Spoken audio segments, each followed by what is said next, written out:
Arestado ang tatlong drug suspect sa magkahiwalay na bypass operation na isinagawa ng Quezon City Police District katuwang ang PDEA NCR na nagresulta sa pagkakakumpiska ng humigit kumulang 271,000 halaga ng hinihinalang shabu. Sa operasyon ng Novaliches Police Station 4 sa Barangay Gulod, Novaliches, nasa kote sina alias Mario at alias Francis. Nakumpiska mula sa kanila ang 19 gramo ng shabu na nagkakahalaga ng 129,200 pesos, motorsiklo, helmet, cellphone at bypass money. Napag-alaman ding may dati ng kaso ang mga sospek.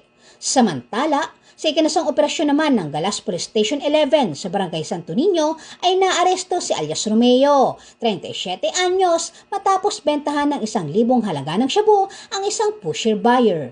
Nakumpiska mula sa kanya ang 21 gramo ng shabu na nagkakahalaga ng 142,800 pesos.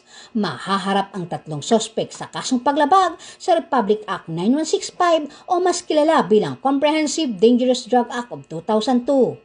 Pinasalamatan naman ni Police Colonel Silvio ang mga operatiba ng PS4 at PS11 sa matagumpay na operasyon laban sa ilegal na droga.